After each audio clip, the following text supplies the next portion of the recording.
Hujambo na karibu katika Rubaza Kimataifa. Mimi ni Awadh Rashidi na hii ni Arusha One Radio. Serikali ya Marekani siku ya Jumatano imetangaza ushuru wa 10% kwa bidhaa zinazoingizwa kutoka Tanzania, ikiwa ni sehemu ya hatua mpya za Rais Donald Trump katika kurekebisha mfumo wa biashara kimataifa.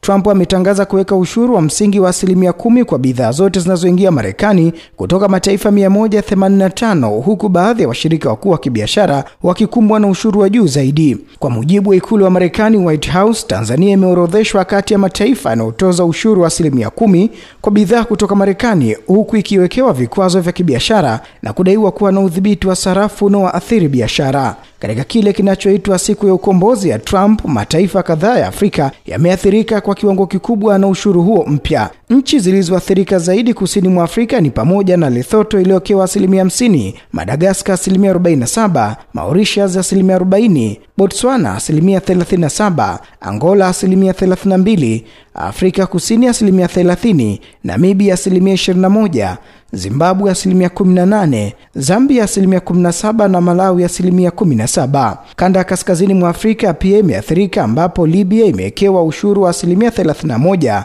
Algeria 30% na Tunisia 28%. Katika Afrika Magharibi, Cote d'Ivoire ndio iliyopigwa ushuru wa juu zaidi kwa 21%, huku Nigeria ikitozwa 14%. China, mshirika mkubwa wa kibiashara wa Afrika, amewekewa ushuru wa juu zaidi wa 54%. Ushuru huu mpya unaonekana kupuuza masharti ya mkataba ukuaji wa kiuchumi na fursa Afrika AGOA, ambao umekuwa ukidhibiti biashara kati ya Marekani na Afrika kwa miaka kadhaa, lakini unatarajiwa kumalizika Septemba mwaka huu. Trump amedai kuwa mataifa yote yaliyoathirika tayari yalikuwa yakitoza ushuru mkubwa kwa bidhaa za Marekani. Kwa mfano, inadaiwa kuwa Lesotho, ambayo imeathirika zaidi, imekuwa ikitoza ushuru wa 99% kwa bidhaa za Marekani, Madagascar ikitoza 93% na Mauritius 80%. Trump amesema kuwa ushuru wa kisasa wenye punguzo bado unaacha ushuru mpya wa Marekani chini ya viwango ambavyo mataifa hayo yalikuwa yakitoza. Moscow. Ofisi ya mwendesha mashtaka mkuu wa Urusi imetangaza kuwa msaada wa fedha za kukabiliana na janga la ukimwi kutoka kwa mwanamuziki shoga wa Marekani Elton John hazifai kutumika nchini humo. Taarifa ya shirika hilo imesema kwamba ingawa lengo la fedha hizo ni kusaidia uzuiaji wa mapambano dhidi ya VVU na ukimwi, lakini zinalenga kwa kiwango kikubwa kukuza mahusiano yasiyo ya utamaduni. Kulingana na ofisi ya mwendesha mashtaka mkuu nchini Urusi, wakfu wa Elton John wa Uingereza unashirikiana kwa karibu na mashirika yasiyo na faida ambayo hutumika kama mawakala wa kigeni. Sajili ya Urusi ya mawakala wa kigeni inajumuisha mashirika kadhaa yasiyo ya kiserikali ambayo hutoa msaada kwa watu walioambukizwa VVU, kama vile shirika lenye makao yake makuu huko Kravishki na kituo cha Action cha St. Petersburg. Aidha, kwa mujibu wa ofisi ya mwendesha mashtaka mkuu, wakfu wa Elton John umekuwa ukishiriki katika kampeni za habari za nchi za magharibi kuidhalilisha Urusi tangu mwanzo wa vita nchini Ukraine. Tangu mwanzo wa vita, wakfu wa Elton John Aid Foundation mwapatia washirika wake nchini Ukraine ruzuku ya zaidi ya jumla dola milioni 4 kwa ajili ya misaada ya kibinadamu na msaada kwa watu walioambukizwa VVU, tovuti ya shirika hilo imesema. Washington.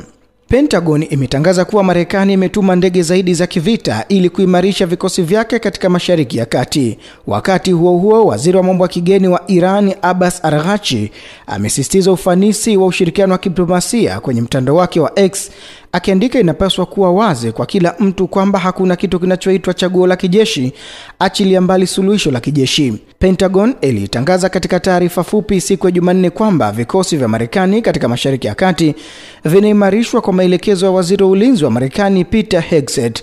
Taarifa hiyo haikueleza ni aina gani ya ndege zilizokwenda katika eneo hilo au zilipelekwa wapi sasa. Hata hivyo, shirika la habari la Axios limenukuu chanzo ambacho hakikutajwa jina kikisema kuwa ikulu ya Marekani inazingatia kwa dhati pendekezo la Iran la mazungumzo ya nyuklia yasiyo moja kwa moja, lakini wakati huo huo vikosi vya nchi hiyo vimeongezwa kwa kiasi kikubwa katika eneo la Mashariki ya Kati ili kuwa tayari kufanya mashambulizi ya kijeshi iwapo Rais Donald Trump ataamuru. Brian Mast, mwenyekiti wa kamati ya mahusiano wa kigeni ya Baraza la Wawakilishi la Marekani, alimwambia kiongozi mkuu wa Iran Ayatollah Ali Khamenei kabla mkutano rasmi kuwa Rais Donald Trump yuko tayari kufanya kazi nanyi kwa amani kusimamisha mipango yenu ya nyuklia na makombora ballistic.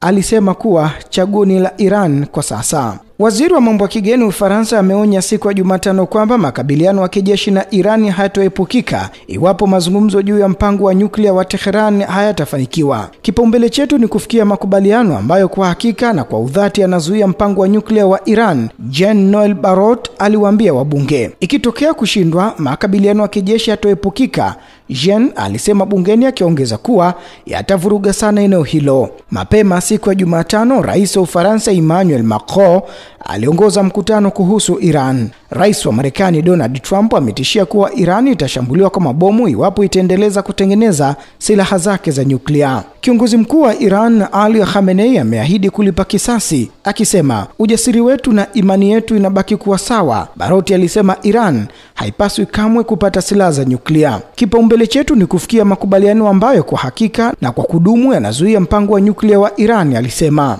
Beijing. China imesema imeharibu mtandao wa kiintelijensia uliowekwa na shirika la ujasusi la Ufilipino na imewakamata majasusi wake 3. Shirika la habari la China CCTV limeripoti kuwa mamlaka nchini humo zimemtambua mmoja wa majasusi hao kama raia wa Ufilipino aliyeishi na kufanya kazi China kwa muda mrefu na alipatikana akifanya vitendo vya kijasusi karibu na kambi za kijeshi. Haya yanafanyika wakati ambapo nchi hizo mbili zinaendelea kuzozana kuhusu eneo katika bahari ya kusini mwa China, na pia mivutano inaongezeka juu ya uhusiano wa kiusalama wa Ufilipino na mshirika wake Marekani. Ubalozi wa China huko Manila juzi ulitoa onyo kwa raia wake wanaosafiri Ufilipino kutokana na unyanyasaji wa mara kwa mara unaofanywa na mashirika ya ulinzi ya Ufilipino. Budapest. Hungary imesema kuwa imeamua kujiondoa kutoka kwenye mahakama ya kimataifa ya jinai ya ICC.